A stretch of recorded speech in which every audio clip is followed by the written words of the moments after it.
Hello everyone, take বাংলার আরেকটি নতুন এবং ফ্রেশ এপিসোডে আপনাকে স্বাগতম। এবং আজকে আমরা ওভারঅল একটা ভিডিও তৈরি করতে চাচ্ছি। বিষয়টা মনে হয় বোঝেন নাই, সেটা হলো আমার ইউটিউব চ্যানেলে অলমোস্ট এখন 2.5 লক্ষেরও বেশি সাবস্ক্রাইবার। এই 2.5 লক্ষ সাবস্ক্রাইবার করার পিছনে আমি কি কাজ করছি, কোন কোন ট্রিক্স অ্যাপ্লাই করছি, কিভাবে ভিডিও আপলোড করছি, কিভাবে এসইও করছি, এই সকল বিষয়বস্তুগুলো আজকে আমি আপনাদের সাথে শেয়ার করব। সো আর এই জন্য কিন্তু ভিডিও লেন্থটা একটু বড় হতে পারে, কারণ আমরা কম্পিউটার স্ক্রিনে চলে যাব, সেখানে দেখবে একটা ভিডিও আপলোড করার সময় আমরা কি ধরনের ট্রিক্স ব্যবহার করি বা কিভাবে থাম্বনেলটা সিলেক্ট করি, কিভাবে আমরা সেখানে টাইটেল সিলেক্ট করি, কিভাবে কিওয়ার্ড সিলেক্ট করি, এই সকল বিষয়বস্তুগুলো ওভারঅল আমি আপনাদের একটা আইডিয়া দেওয়ার চেষ্টা করব। সো এখান থেকে কিন্তু আপনারা খুব ভালোভাবে জানতে পারবেন যে যারা নতুন ইউটিউবিং শুরু করতে যাচ্ছেন বা যারা অলরেডি ইউটিউবিং করতেছেন তারা কোন কোন বিষয়গুলো ফলো করলে তাদের ইউটিউব চ্যানেলটা আরও বড় করতে পারেন। সো যাই হোক, চলেন বেশি কথা না বলে আমরা কম্পিউটার স্ক্রিনে চলে যাই। এবং কম্পিউটার স্ক্রিনে যাওয়ার আগে একটা ছোট্ট কথা বলতে চাই, সেটা হলো যদি আপনি আমাদের চ্যানেলটি এখনও সাবস্ক্রাইব না করে থাকেন তাহলে নিচ থেকে আমাদের চ্যানেলটি সাবস্ক্রাইব করে দিন, আর পাশে থাকা বেল বাটনে একটা ক্লিক করে দিবেন, তাহলে পরবর্তী কোনো ভিডিও আপনার মিস হবে না। তো চলেন আমরা আমাদের সিক্রেটগুলো আজকে আপনাদের সাথে ফাঁস করে দিই, যে আমরা ভিডিও আপলোড করার সময় কি ট্রিক্স ব্যবহার করি, যার কারণে আমাদের ইউটিউব চ্যানেলটা 0 থেকে আজকে 2.5 লক্ষ সাবস্ক্রাইবার পর্যন্ত আমরা নিয়ে আসতে পারছি। আমরা চলে আসলাম কম্পিউটার স্ক্রিনে, এবং কম্পিউটার স্ক্রিনে আসার পরে এই ভিডিওটা আমরা যখন আপলোড করছিলাম তখন এই ভিডিওতে আমরা কি কাজ করছিলাম সেই বিষয়গুলো নিয়ে আমরা আলোচনা করব।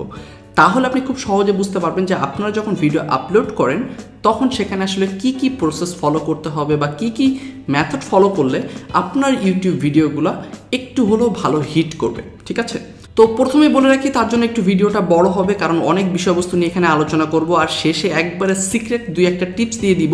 সো এই জন্য কিন্তু আপনাকে ভিডিওটা অবশ্যই পুরাটাই দেখতে হবে। তো প্রথমে শুরু করা যাক টাইটেল দিয়ে, কারণ মানুষ কিন্তু ভিডিও দেখার আগে টাইটেলটাই দেখে সাধারণত। ঠিক আছে, সো টাইটেলটা যদি আপনি ঠিকভাবে দিতে পারেন তাহলে কিন্তু আপনার ভিডিওর 30 বা 40% কাজ আপনার হয়ে যায়। একটা সময় ছিল মানুষ যখন ইংলিশে সার্চ করতে, এখন কিন্তু অনেক মানুষই আছে যারা ইউটিউবে এসে বাংলাতে সার্চ করে। তো তাদের সাথে কিন্তু সময়ের সাথে আপডেট হতে হবে আমাদেরও। যেমন আপনি যদি এই ভিডিওটা খেয়াল করেন তাহলে দেখবেন যে এই ভিডিওতে বাংলা ইংলিশ মিলিয়ে টাইটেলটা দেওয়া হয়েছে, যার কারণে যদি কেউ বাংলাতে সার্চ করে সেও এই ভিডিওটা পেয়ে যাবে, আবার যদি কেউ ইংলিশে সার্চ করে সেও কিন্তু এই ভিডিওটা পেয়ে যাবে। সো এটা কিন্তু অনেক ভালো একটা বিষয়। সো আপনারা এখন থেকে যেটা করতে পারবেন, যদি কোনো ভিডিওতে আপনি বাংলা ইংলিশ দুইটা মিলিয়ে আপনার টাইটেল দেওয়া পসিবল হয় তাহলে আপনি অবশ্যই বাংলা এবং ইংলিশ দুইটা মিলিয়ে টাইটেল দিবেন। ঠিক আছে, আর যদি পসিবল না হয় তাহলে অবশ্যই ইংলিশে দিবেন, তবে শুধুমাত্র বাংলাতে টাইটেল না দেওয়াই ভালো। কারণ যদি আপনি বাংলাতে টাইটেল দেন তাহলে এক তো আপনার ইউটিউব চ্যানেলের সিপিসিটা ডাউন হতে থাকবে, 2 হলো আপনার সার্চ ইঞ্জিনে সার্চিং র্যাঙ্কটা আসবে না। তো সেক্ষেত্রে সবসময় চেষ্টা করবেন টাইটেলটা ইংলিশে রাখার, আর যদি পারেন তাহলে বাংলা এবং ইংলিশ মিক্স করে রাখবেন, তাহলে আপনার জন্য সব থেকে বেটার হবে। সো এই বিষয়টা নিয়ে আপনি আরও একটু ঘাটাঘাটি করবেন, তাহলে আরও বেশ কিছু আইডিয়া পেয়ে যাবেন। ওকে, তারপর আসা যাক ভিডিও ডিসক্রিপশন। সাধারণত একটা ইউটিউবে ভিডিও যখন আপনি আপলোড করেন, আপলোড করার পরে যে টাইটেলটা দিবেন সবসময় চেষ্টা করবেন যে একই টাইটেল আপনার ভিডিওর ডিসক্রিপশন বক্সেও যেন থাকে। যেমন মনে করেন আমাদের এখানে যে এই টাইটেলটা দেওয়া আছে, এই টাইটেলটা কিন্তু হুবহু আমরা কপি করে এখানে বসিয়ে দিছি, এবং তারপরে আমাদের নিজের মতো করে 1-2 লাইন আমরা এখানে লিখে দিছি এই ভিডিও রিলেটেড।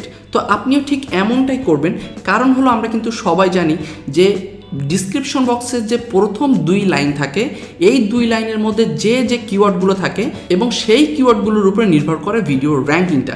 সো এটা কিন্তু মাথায় রাখতে হবে যে জিনিসটা আপনি টাইটেলে দিচ্ছেন সেই জিনিসটা আপনাকে অবশ্যই ভিডিওর ডিসক্রিপশন বক্সের প্রথম 2 লাইনের মধ্যে রাখবেন। সো এটা কিন্তু অনেকটা সিক্রেট, আপনাকে হয়তো আজ পর্যন্ত কেউ বলেন নাই যে আপনি যেটা টাইটেল রাখবেন সেই লেখাটাই আপনি ভিডিওর ডিসক্রিপশন বক্সের প্রথম 2 লাইনের মধ্যে রাখবেন। সো এই উপলক্ষে অবশ্যই ভিডিওটাকে এখন একটা লাইক দিয়ে দিন। আর তারপর আপনি যেটা করবেন যে আপনার টাইটেল অনুযায়ী ভিডিও ডিসক্রিপশন বক্সে দিবেন এবং নিজের মন মতো করে আরও 2 লাইন 4 লাইন 5 লাইন আপনার মন মতো লিখে দিবেন, এবং অবশ্যই আপনার ভিডিও ডিসক্রিপশন বক্সে আপনার যে বাকি ভিডিওগুলো আছে সেগুলোরও লিঙ্ক ওখানে অ্যাড করে দিবেন। তাহলে যেটা হবে যে কোনো মানুষ যদি ইন্টারেস্ট ফিল করে তাহলে সে অবশ্যই আপনার দ্বিতীয় ভিডিওগুলো কিন্তু দেখবে। সো এই গেল টাইটেল এবং ডিসক্রিপশনের বিষয়। এবার আসি মোস্ট ইম্পর্টেন্ট ট্যাগ। সাধারণত ট্যাগটা আগে অনেক বেশি ইম্পর্টেন্ট ছিল, কিন্তু আমাদের চিন্তাভাবনাটা ছিল সম্পূর্ণ অন্যরকম। যেমন আমরা এখন যে ভুলটা করি সেটা হলো যে একটা ভিডিও আপলোড করার পরে ভিডিও রিলেটেড ট্যাগগুলো আমরা সেখানে বসিয়ে দিই, কিন্তু এটা কখনোই করা যাবে না। সেটা হলো যে আপনি যে ভিডিওটা আপলোড করতেছেন মানুষ আসলে কি দিয়ে সার্চ করে এই ভিডিওটা পায় সেটা আপনাকে খুঁজে বের করতে হবে। বিষয়টা আরো একটু খুলে বলি, একটু মনোযোগ সহকারে শুনেন। সেটা হলো যে আপনি মনে করেন একটা ভিডিও আপলোড করলাম যে বেস্ট অ্যান্ড্রয়েড ফোন, এটা আমি আপলোড করলাম। আপলোড করার পরে আমি তো সাধারণভাবে ভেবে নিব যে best Android phone, Android best phone, এইরকম ট্যাগ আমি ওখানে সাধারণত দিব। কিন্তু আপনি কি আদৌ জানেন যে আপনি যে ট্যাগগুলো দিচ্ছেন যে এগুলো মানুষ খুঁজে কিনা? সো এই বিষয়টা আমাদেরকে জানতে হবে যে আপনি যখন একটা ট্যাগ দিচ্ছেন আসলে মানুষ এই ট্যাগটা খুঁজে কিনা। যদি মানুষ এই ট্যাগটা না খুঁজে তাহলে কিন্তু আপনার ভিডিও সার্চ করলে কখনোই আসবে না। সো আমাদেরকে এটা জানতে হবে যে আমরা যে টপিকে ভিডিওটা আপলোড করতেছি এই টপিকে মানুষ কি কি লিখে সার্চ করে। যেমন মনে করেন এখানে আমরা ইউটিউব মনিটাইজেশন নিয়ে কথাবার্তা বলছি। সো এক্ষেত্রে আমার যেটা হবে, আমার ভিডিও টপিক হলো ইউটিউব মনিটাইজেশন ইনেবল। ওকে, তো আমি এটা কপি করে নিব সাধারণভাবে। কপি করে নেওয়ার পর আপনি যেটা করবেন সিম্পলি গুগলে চলে যাবেন। ইটস ভেরি ইজি এবং ভেরি ওয়ার্কিং মেথড। ওকে, দেন আমরা জাস্ট সিম্পলি এখানে ইন্টার করব। ইন্টার করার পরে আপনি কখন কি খেয়াল করছেন যে একবারে নিচে এসে দেখেন যে আপনি যে টপিকটা দিয়ে সার্চ করছেন সিমিলার কিছু টপিক এখানে শো করে।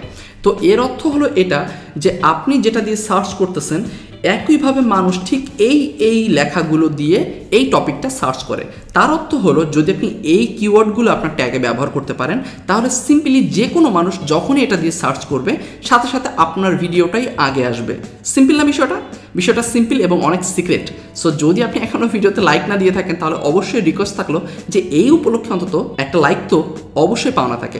ওকে, দেন এটা আপনাকে যেটা করতে হবে এখান থেকে আপনি প্রত্যেকটা একটা করে কপি করবেন, সবগুলো একসাথে কপি করবেন না, একটা করে কপি করে দেন আপনার ট্যাগে আপনি ব্যবহার করবেন।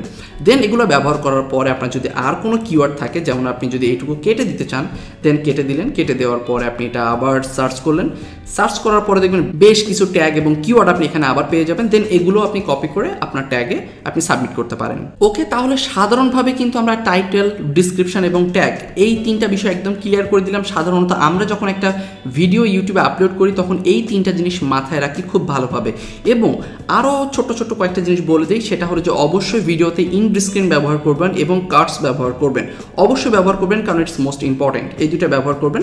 ব্যবহার করার পরে দেন আপনি আপনার ভিডিওটা সেভ করবেন। এখন আসি কিছু সিক্রেট বিষয়ে, ছোট্টখাট্টো কিছু সিক্রেট টিপস দিয়ে দিব যেগুলো আসলেই অনেক কাজে লাগবে। আচ্ছা, ভিডিও আমরা তৈরি করে ফেললাম, ভিডিও আপলোড করে ফেললাম, সেটা ট্যাগ, টাইটেল, ডিসক্রিপশন সব আমরা দিয়ে দিলাম। এখন আসে ভিডিওর থাম্বনেলের বিষয়ে।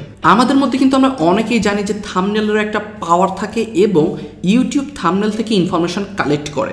সাধারণভাবে আমরা যে ভুলটা করে থাকি যখন আমরা ফটোশপ দিয়ে বা অন্যান্য যে কোনো সফটওয়্যার দিয়ে একটা থাম্বনেল তৈরি করে থাকি সেটা যে কোনো একটা নামে আমরা সেভ করি। যেমন এটা হলো আমার থাম্বনেলটা, এটা কিন্তু আমি যে কোনো একটা নামে সেভ করছিলাম। কিন্তু এই অবস্থায় যদি আপনি এই থাম্বনেলটা আপলোড করেন তাহলে এটার সাথে যে নামটা থাকে এই নাম সহকারে কিন্তু এটা আপলোড হয়। সেক্ষেত্রে কিন্তু আপনার ভিডিও রিলেটেড এই থাম্বনেলটা না, তার অর্থ কিন্তু ইউটিউবের র্যাঙ্কিংয়ে আপনি এক ধাপ হলেও পিছিয়ে যাচ্ছেন। তো আপনি এখন থেকে যেটা করবেন, প্রথমে ব্রাউজারে চলে যাবেন। ব্রাউজারে যাওয়ার পরে আপনার যে মেইন কিওয়ার্ড বা যে আপনার যে মেইন ট্যাগ সেই ট্যাগটা আপনি কপি করবেন। যেমন এটা হলো আমার মেইন ট্যাগ, এটা আমি কপি করলাম। কপি করার পরে দেন আমি আমার থাম্বনেলের নেমটা সেম নেম করব। ঠিক আছে, এটা আমি পেস্ট করে দিলাম, দেন সেভ। এখন আমি আমার এই থাম্বনেলটা আমার ইউটিউব চ্যানেলে আপলোড করব। সেক্ষেত্রে যেটা হবে, থাম্বনেল থেকে যদি ইউটিউব ইনফরমেশন কালেক্ট করে তাহলে ইউটিউব খুব ভালোভাবে বুঝতে পারবে যে আমার ভিডিওটাও ইউটিউব মনিটাইজেশন রিলেটেড এবং আমার যে থাম্বনেলটা আমি আপলোড করছি সেটাও ইউটিউব মনিটাইজেশন রিলেটেড। এখন আমরা বুঝবো যে ভিডিওর র ফুটেজের যে টাইটেল থাকে সেটা আসলে কিভাবে কাজ করে। একটা জিনিস দেখেন, সাধারণ অবস্থায় আমরা যেটা করে থাকি, আমরা যখন একটা ভিডিও আপলোড করি সেটা যে কোনো একটা নামে কিন্তু সেভ করে আপলোড করে দিই। আপলোড করার পরে দেন আমরা সেটা রিনেম করে আমাদের মেন টাইটেলটা বসাই। কিন্তু এমনটা করা যাবে না। সেটা হলো যে প্রথমে আপনাকে টাইটেলটা সিলেক্ট করে নিতে হবে যে আমি এই টপিকে ভিডিও তৈরি করছি, আমার টাইটেলটা কি হবে। দেন আপনি সেই টাইটেলটা আপনার ভিডিওতে দিবেন। যেমন দেখেন, আমি যখন এই ভিডিওটা তৈরি করছিলাম, ভিডিওটা সেভ করছিলাম, তখন এই ভিডিওটার নাম দিছিলাম আমি ভিডিও। এখন যদি আমি এটা এই অবস্থায় আপলোড করি তাহলে কিন্তু ইউটিউবের কাছে ইনফরমেশন যাচ্ছে যে আমার এই ভিডিওটা ভিডিও রিলেটেড ভিডিও, বা যে কোনো একটা নাম আপনি দিয়ে দিচ্ছেন সেটাই কিন্তু ইউটিউবের কাছে যাচ্ছে। ওকে, এখন যদি আমি এই অবস্থায় যেটা করতে পারি, আমি যদি একই কিওয়ার্ড আমি আমার ভিডিওতেও ব্যবহার করি তাহলে যখন আমি ভিডিওটা আপলোড করব তখন কিন্তু ইউটিউবের কাছে সে আরও বেশি ইনফরমেশান পেয়ে যাচ্ছে যে আমার এই ভিডিওটা আসলে কোন টপিকে। সেক্ষেত্রে যেটা হবে, যদি কোনো মানুষ এই স্পেসিফিক টপিকে সার্চ করে তাহলে অবশ্যই সবার আগে আমার ভিডিওটাই আসবে। সো আই হোপ আপনারা পুরো বিষয়টা বুঝতে পারছেন, ইউটিউবের সার্চ ইঞ্জিন বা সার্চ র্যাঙ্কিংটা আসলে কিভাবে কাজ করে, আর এই বিষয়বস্তুগুলো আপনি একটু মাথায় রাখেন। আর আমার মনে হয় আমি যে বিষয়গুলো দেখাইছি এর থেকে কোনো না কোনো একটা আপনি প্রতিদিন মিস করেন। আপনি একটু নিজের কাছেই প্রশ্ন করে দেখেন যে আপনি কি প্রত্যেক দিন আপনার থাম্বনেলের নামটা চেঞ্জ করেন, আপনার ভিডিওর নামটা চেঞ্জ করেন, আপনি কি আপনার ভিডিওর ডিসক্রিপশন বক্সে অন্য ভিডিওগুলো অ্যাড করেন, তারপরে আপনার যে টাইটেলটা থাকে সেটা কি আপনি আপনার ভিডিওর ডিসক্রিপশন বক্সের প্রথম 2 লাইনের মধ্যে অ্যাড করেন কিনা। যদি এখান থেকে কোনো একটা বিষয় আপনি মিস করে থাকেন তাহলে এই ভিডিও থেকে শিখে নিন, আর এখন থেকে এই ট্রিক্সগুলো কাজে লাগাতে থাকেন, তাহলে আই হোপ আপনার ইউটিউব চ্যানেলটা আগের থেকে বেশি গ্রো করবে এবং আপনিও ভালো একটা জায়গায় পৌঁছে যাবেন। সো দেখিয়ে দিলাম কিন্তু যে আমরা কিভাবে একটা ভিডিও আপলোড করি, কিভাবে সেটা থাম্বনেল, কিভাবে ট্যাগ, কিভাবে টাইটেল সিলেক্ট করি, সকল বিষয়বস্তু একবারে খুলে শেয়ার করছি আপনাদের সাথে। যদি কোনো কিছু না বোঝেন তাহলে অবশ্যই এই ভিডিওতে একটা কমেন্ট করে দিবেন। আর এত বড় সিক্রেট আর হলো যে মানে টোটাল লাইফে আমি যা যা করছি সেগুলো আপনার সাথে শেয়ার করার জন্য অবশ্যই ভিডিওতে একটা লাইক দিয়ে দিবেন আর কমেন্ট করে জানাবেন যে কোন কোন টপিকে ভিডিও আপনাদের সব থেকে বেশি ভালো লাগে। সো দেখা হচ্ছে পরবর্তী ভিডিওতে, সেই পর্যন্ত সবাই ভালো থাকবেন, সুস্থ থাকবেন। আর যদি আপনি এখনও আমাদের চ্যানেলটি সাবস্ক্রাইব না করে থাকেন তাহলে নিচ থেকে আমাদের চ্যানেলটি সাবস্ক্রাইব করে দিন আর পাশে থাকা বেল বাটনে একটা ক্লিক করে দিন, তাহলে পরবর্তী নতুন আপডেট ভিডিও আপনার মিস হবে না।